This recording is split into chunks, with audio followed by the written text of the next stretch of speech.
તો કેમ છો બધા મિત્રો? આવી ગયા છીએ ભાઈ બીજા એક નવા બ્લોગમાં.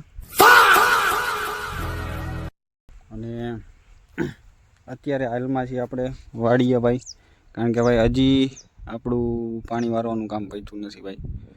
એટલે અત્યારે તમે જોઈ જ શકો છો કે આપણે પાણી વારીને હજી જસ્ટ જો ફ્રી થયા છીએ. એટલે આપણે હવે થોડાક પૈસા ઉતારીને ઘર બાજુ જાસી, કારણ કે આપણે અત્યારે 3 વાગે તો લાઈટ વહી જાય છે ભાઈ. એટલે જસ્ટ ફ્રી થયા એટલે બ્લોગ બનાવી નાખી મેં કીધું. તો આગલા વિડીયોમાં ભાઈ તમે જોયું હોય છે કે આગલા વિડીયોમાં આપણે પાણી જ વારતા હતા.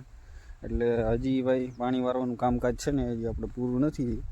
એટલે કારણ કે પાણી છે ને ભાઈ ઉલારે થઈ ગયું, એટલે પાછા આપણે ઘડીએ ને ઘડીએ આવવાનું જવાનું ધક્કાને એવું બધું ચાલુ જ છે. જ આપણે કન્સ્ટ્રક્શનનું કામ જે સેન્ટિંગનું છે એ ચાલુ કરવાનું થાય, ત્યાં લગીને આપણે ફ્રી થઈ શકશું નહીં.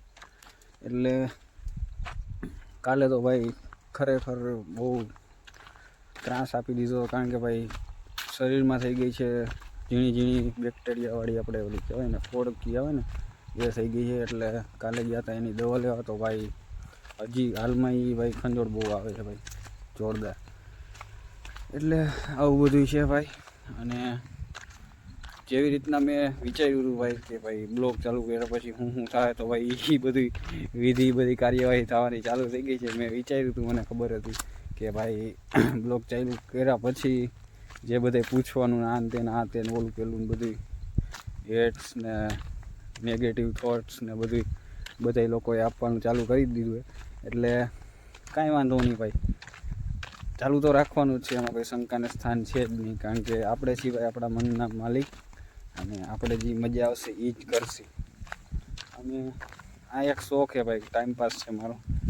એટલે ટાઈમપાસ કરતાં કદાચ ફેમસ થઈ ગઈ તો વાંધો નહીં, કે ન થાય તો કાંઈ વાંધો નહીં. માતાજી સુખી રાખે, માતાજી સુખી રાખે. યાર આ ઘા સહન નથી થતા, હવે આવા ખહુરિયા જાજા થઈ ગયા યાર, એની પીડા થાય છે. આવું નવું હવે કાલે રાખવાનું છે આપણે. અને આ ભાઈ એક મિની બ્લોગ જ છે, કારણ કે ભાઈ બહુ જાજો અત્યારે ટાઈમ છે નહીં આપણી પાસે, પણ તોય આપણે બનાવી નાખ્યો એટલે મજા આવશે આપણને. એટલે આવી રીતના બધું હાલ્યા રાખે. અને કોન્ટેન્ટ બનાવવાનું તો હું ચાલુ જ રાખી ગેમિંગના. અને આ તો ટાઈમપાસ છે મારો, કંઈ શોખ મારો પૂરો થઈ જાય એનું કંઈ નક્કી નહીં. એટલે આવું બધું છે. બાકી ભાઈ તમે ભાઈ વિચારતા હોય ને કે હું વિડીયો બનાવી, તો ભાઈ બહુ અઘરું છે, વિચારી લેજો એક વખત, તે પછી જ ચાલુ કરજો. કારણ કે સાંભળવાની ટેવાડ હોય ને ભાઈ તો જ ચાલુ કરજો. બધું સાંભળવું બહુ પડશે. કા શરમનું પૂછડું મૂકી દો, હાવ મારી જેમ હાવ મતલબી માણા બની જાય, બહુ મજા આવશે. ખરેખર જીવન જીવવાની એટલી મજા આવશે, અને બધી રીતથી મજા આવશે તમને. એટલે આજથી જ શરમનું પૂછડું મૂકી દો, અને ભાઈ કંઈક મગજમાં એવું માઇન્ડસેટ બનાવીને તમે જે તમે કરવા માગો છો એ કરો, અને આગળ વધો ભાઈ.